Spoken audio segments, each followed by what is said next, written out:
ప్రారంభం చేద్దాం. హరి ఓం. శ్రీ గురుభ్యో నమః. శ్రీమాత్రే నమః. శ్రీ మహాగణాధిపతయే నమః.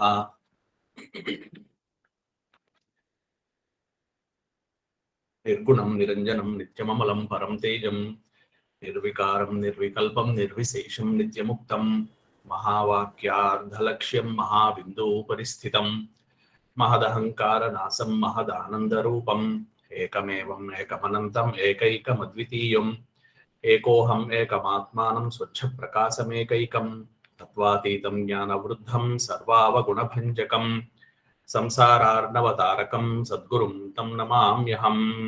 సింహవాహినీం మహాసింహాసనస్యోపరి స్థితాం ఇక్షుకోదండపాశాంకుశపుష్పబాణశోభినీం కరుణామృతరసప్రవాహశోభితలోచనత్రయీం స్మరామి తుర్యాతీతాం మాయాచక్రవాసినీం చ బైందవీం.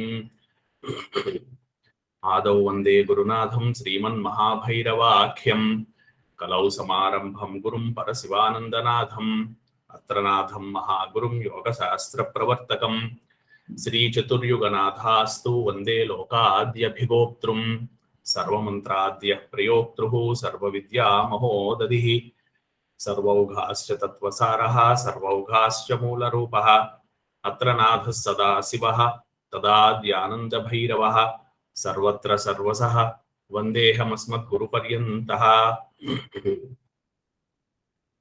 అనంత శ్రీ విభూషిత శివయతి మహాశాక్త కులాధీశ్వర శాక్తానంద పరమహంస పరమ పూజ్య శ్రీ శ్రీ శ్రీ భైరవానంద మహాస్వామినే నమః. శాక్తం ధర్మం సనాతనం కర్తవ్యం పరిరక్షణం సత్యం తపః ధర్మం తపః కర్తవ్యం తపః వందే ఆచార్యం సనాతనం ధర్మరక్షకం.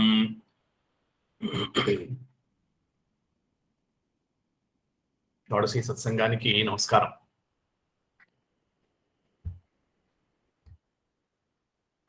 పరమేశ్వరి యొక్క కరుణ చేత ధారావాహికంగా నడుస్తున్నటువంటి దేవీ భాగవతం శ్రీమద్దేవి భాగవత అంతర్గతంగా 2వ స్కందంలోకి మనం వచ్చాం.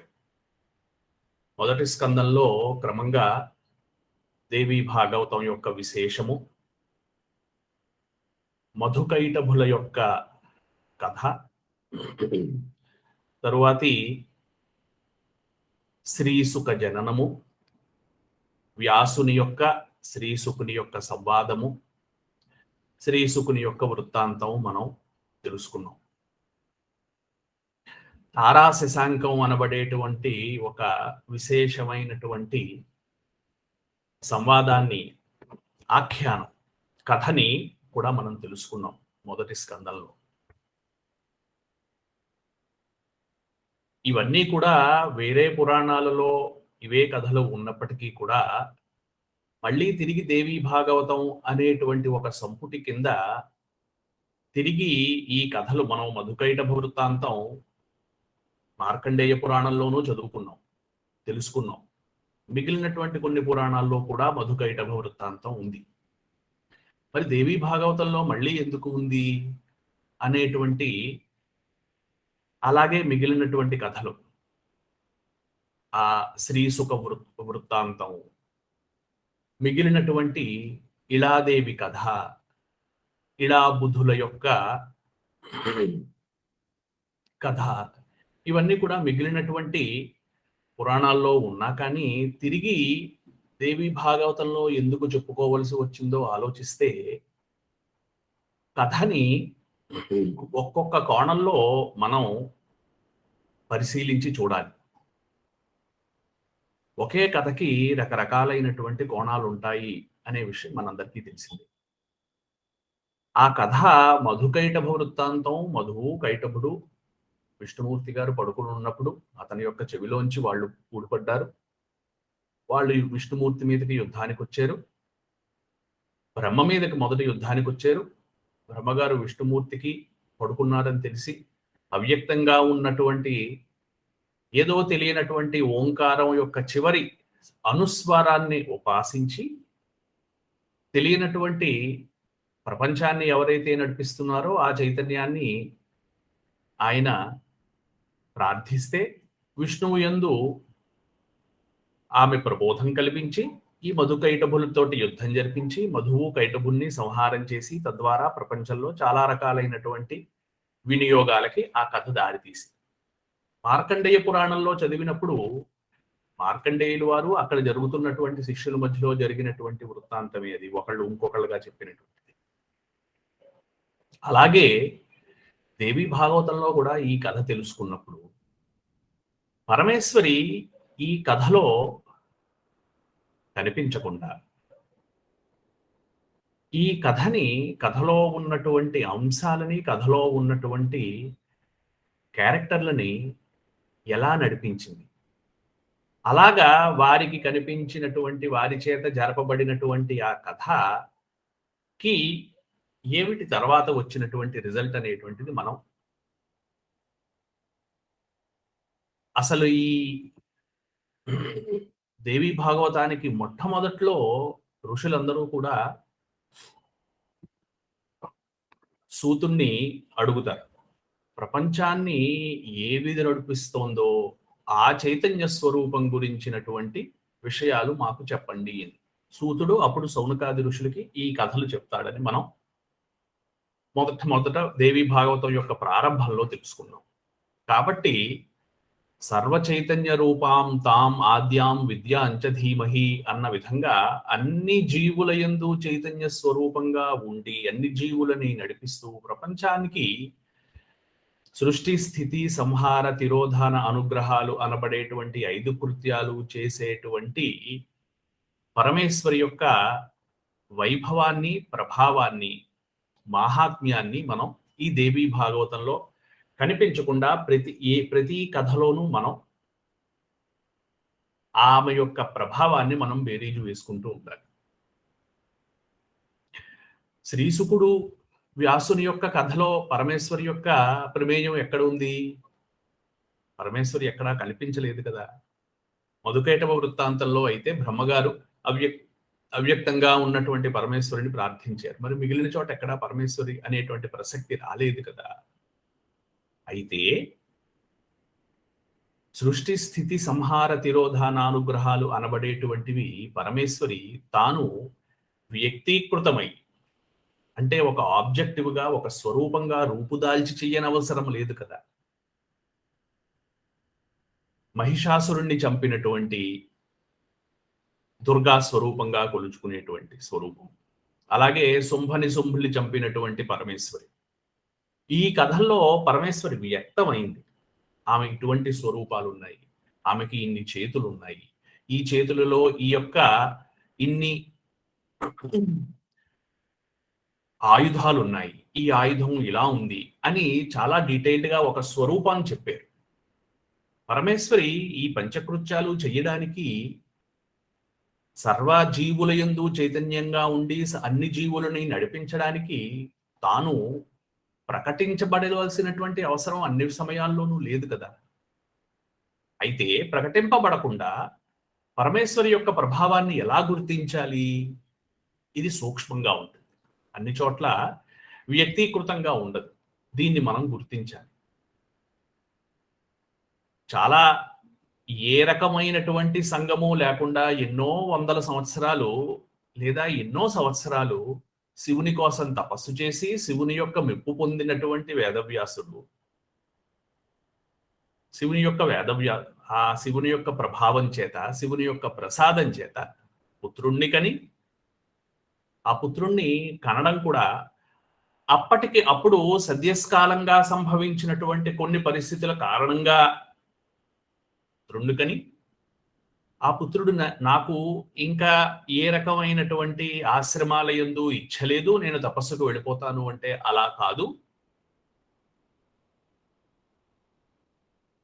గృహస్థాశ్రమమునందే ఉంటూ గృహస్థాశ్రమముతో సంబంధము లేకుండా జీవన్ముక్తుడుగా ఉంటున్నటువంటి జనక మహారాజు గారిని వెళ్ళి దర్శించుకుని అతనితోటి సంవాదించి అతను చెప్పినటువంటిది నీకు నచ్చినట్టయితే ఎలాగా నీకు నచ్చితే అప్పుడు అలా చెయ్యి అని శుకుణ్ణి ప్రభావం చేసి శుకుడిని అక్కడికి పంపించి అతనితోటి మాట్లాడింపజేసి ఆ జనక మహారాజు గారు చెప్పినటువంటి వృత్తాంతం ఏదైతే ఉందో ఎలాగా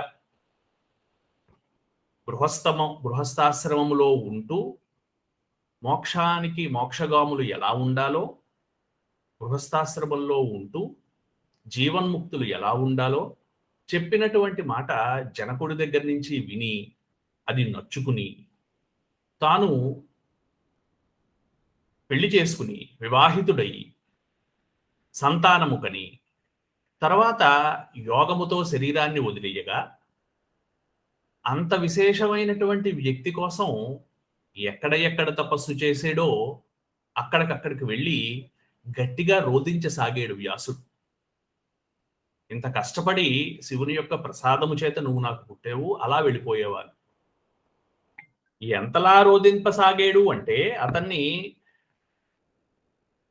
అలా పదే పదే శ్రీశుకుడు పోవడము, తర్వాత శివుడు వచ్చి అతన్ని ఓదార్చడం, ఇవన్నిటిలోనూ పరమేశ్వరి యొక్క ప్రభావం ఎలా ఉందో గమనించండి. అంత సర్వసంగ పరిత్యాగి, అంత విశేషమైనటువంటి తపస్శాలి కూడా తర్వాత మళ్ళీ తన తల్లిగారి కోరికపై మహాభారతంలో ఉన్నటువంటి ఆ యయాతి యొక్క వంశాన్ని పొడిగించడం కోసం ఎన్నో సంవత్సరాలు అలాగే ఉండిపోవాల్సి వచ్చింది. పరమేశ్వరి యొక్క మాయ, పరమేశ్వరి కల్పించేటువంటి మార్పు మనకి తెలియకుండానే ఎలా లోనవుతామో మనం దీనివల్ల నుంచి గ్రహించాం. ఈ ద్వితీయ స్కందంలో కూడా కథ అక్కడి నుంచే ప్రారంభం అవుతుంది. ఎలాగా అక్కడ ఉన్నటువంటి కూడినటువంటి ఋషులందరూ కూడా, సౌనకాది మునులందరూ కూడా సూతుణ్ణి, ఈ వృత్తాంతం చాలా వింతగా ఉంది, అసలు వ్యాసుని యొక్క వృత్తాంతం ఏమిటి, కన్యకి జన్మించడం ఏమిటి, ఇది ఎలా జరిగింది, దీన్ని ప్రభావం చేసేటువంటివి ఏ కారణాలు ఎలా అయ్యాయి మాకు తెలుసుకోవాలని ఉంది అని మళ్ళీ తిరిగి ప్రశ్నించాడు. ఈ కథ మనం ఎందుకు తెలుసుకోవాలి అంటే, వ్యాసుడు మొత్తం ప్రపంచానికి వ్యాసోచ్చిష్టం జగత్ సర్వం అంటారు. అంటే ప్రపంచం అంతా కూడా ఒకసారి నీళ్లు పుక్కులించి ఉమ్మేశారు వ్యాసులు వారు. అది దాని అర్థం. వ్యాసోచ్చిష్టం జగత్ సర్వం. ప్రపంచాన్ని అంత బాగా తెలుసుకున్నారు. అయితే తెలుసుకున్నటువంటి వారు ఏం చేశారు? 18 పురాణాల ద్వారా, 18 పురాణాలలోనూ వాటి సారము తీసి మళ్ళీ తిరిగి మహాభారతము జయము అనబడేటువంటి ఇంకొక కావ్యము ద్వారా మనకి తెలియజేశారు. జయాన్ని ఇతిహాసంగా చెప్పుకోవచ్చు, కావ్యము కాదది. అందుకోసమని వేదాలని భాగించి, అటువంటి భాగించినటువంటి ఉపనిషత్తులు సంహితలుగా భాగించి తిరిగి మళ్ళీ పురాణాలుగా తీసుకువచ్చి, పురాణాల నుంచి మనకి మహాభారతాన్ని అందించి, ఈ మహాభారత కాలం ఈ కలికాలానికి కరెక్ట్గా శ్రీకృష్ణ నిర్యాణ సమయం 5000 ఇంచుమించు 5200 సంవత్సరాలని మనకి ఇప్పుడు ఆధునికంగా తెలుస్తూనే ఉంది. కాబట్టి మనకి అత్యంత దగ్గరైనటువంటి ఋషి, అత్యంత దగ్గరైనటువంటి త్రికాలములు తెలుసుకుని ప్రపంచం ఎలా నడుస్తోంది, ప్రపంచంలో అనుస్యూతంగా ఉన్నటువంటి పరమేశ్వరిని మనం ఎలా గుర్తించవచ్చు అనేటువంటిది గుర్తించి తాను అనుభవించి మనకి చెప్పినటువంటి వ్యక్తి వ్యాసుడు. అందుకోసమని వ్యాసుడు ఎంతో ప్రాతస్మరణీయుడు. మనకి ప్రత్యేకంగా అతను రాసినటువంటి మనం ఈ పురాణంలో మనం తెలుసుకుంటున్నాం కనుక, దేవీ భాగవతం తెలుసుకుంటున్నాం కనుక, అతని ద్వారా వచ్చినటువంటి దేవీ భాగవతాన్ని తిరిగి మళ్ళీ మనం ఆ వ్యాసుల వారికి సదా రుణపడి ఉండాలి. అంత విశేషమైనటువంటి పరిజ్ఞానాన్ని మనకి ఇవ్వడానికి, మనలో రావడానికి ఆయన కారణభూతులయ్యారు. అందుకోసమని ఈ వ్యాసుని యొక్క చరిత్ర మనకి ఎంతో విశేషణీయమైనటువంటిది, మనం తెలుసుకోవలసినటువంటి చరిత్ర. వ్యాసుని యొక్క చరిత్ర కూడా ఒక విచిత్రమైనటువంటి సంఘటనలతోటి ప్రారంభమయ్యి నడుస్తుంది. ఎలాగా ఈ ఈ యొక్క షోడశీ సత్సంగంలో మనం ఉపరిచర వసువు, మత్స్యగంధి యొక్క జన్మము గురించి మనం తెలుసుకుందాం. ఈ కథ వింటూ ఉంటే అసలు ఇలా కూడా జరగచ్చా అనేటువంటి ఒక ఆలోచన వస్తుంది మనందరికీ. నిజంగా ఇలా జరుగుతుందా? ఇలా ఉందా అసలు? ఎలా జరిగింది ఇది? అక్కడే పరమేశ్వరి యొక్క మహాత్మ్యం మనం తెలుసుకొని తీరాలి. ఇవి అన్నీ కూడా జరిగినటువంటి విషయాలకి సంబంధించినటువంటివి కనుక మనం ఇలా జరగడానికి వెనకాల ఉన్నటువంటి కారణాలని నమ్మి తీరాలి. ఒకానొక దేశంలో చేది దేశము అనబడేటువంటి చేది దేశం. ఈ ఉపరితల వసువు యొక్క ఉపరిచర వసువు లేదా ఉపరితల వసువు అని కూడా అంటూ ఉంటారు. భారతంలో ఉపరితల వసువు అనేటువంటి పేరు వచ్చింది. భారతంలో ఆది పర్వంలో ప్రత్యేకమైనటువంటి కథ ఇది. ఇక్కడి నుంచి తర్వాత మొత్తం అంతా కూడా ప్రారంభం అవుతుంది.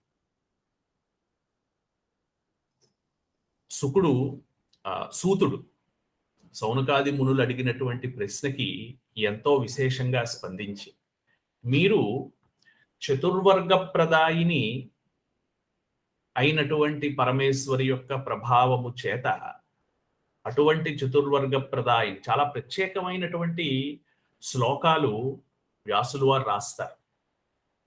ఎలాగా?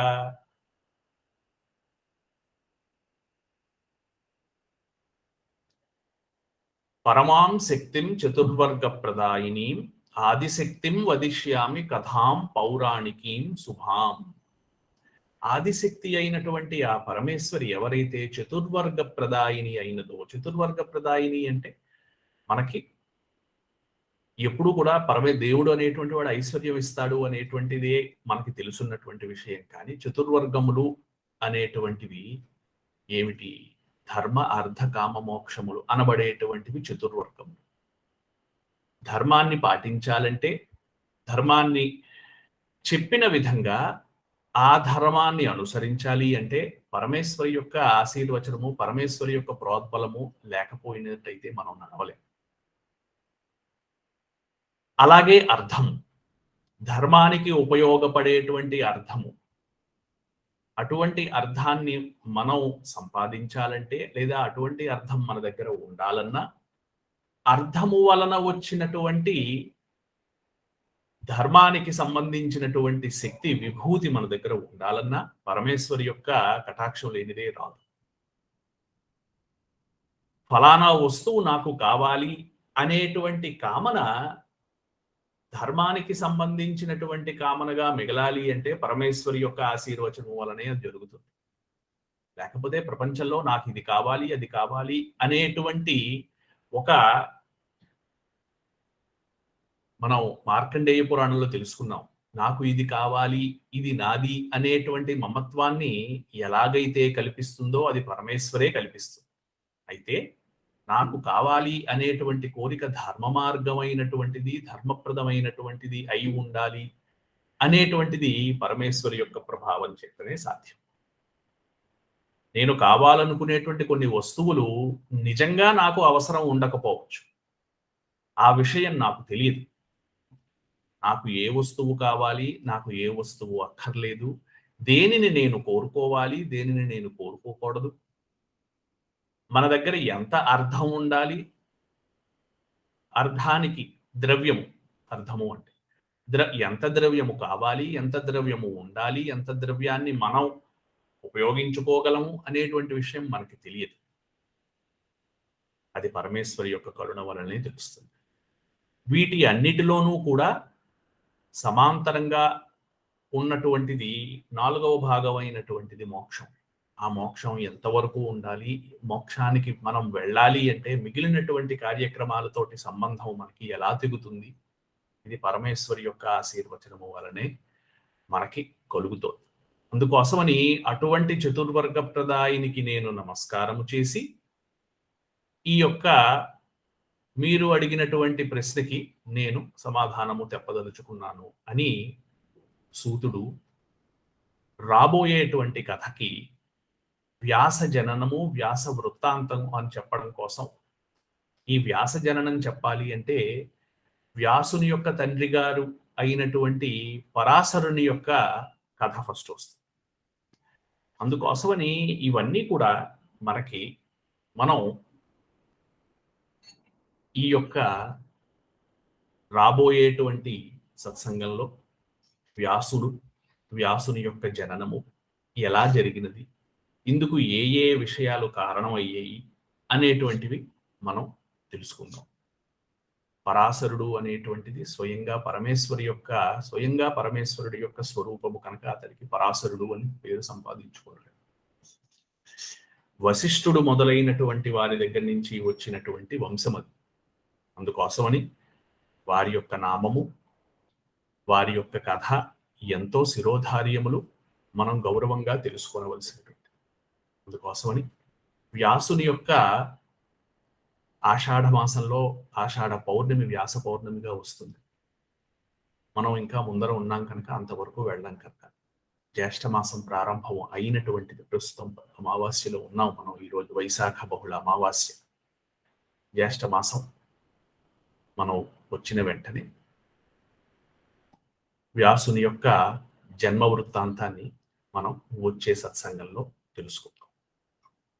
స్వస్తి ప్రజాభ్యః పరిపాలయంతాం న్యాయేన మార్గేణ మహిమహీసా గోబ్రాహ్మణేభ్యः శుభమస్తు నిత్యం. లోకాः సమస్తాः సుఖినో భవంతు. సహనా అవవతు సహనౌ భునక్తు. సహ వీర్యం కరవావహై తేజస్వినావధీతమస్తు మా విద్విషావహై. ఓం శాంతి శాంతి శాంతి.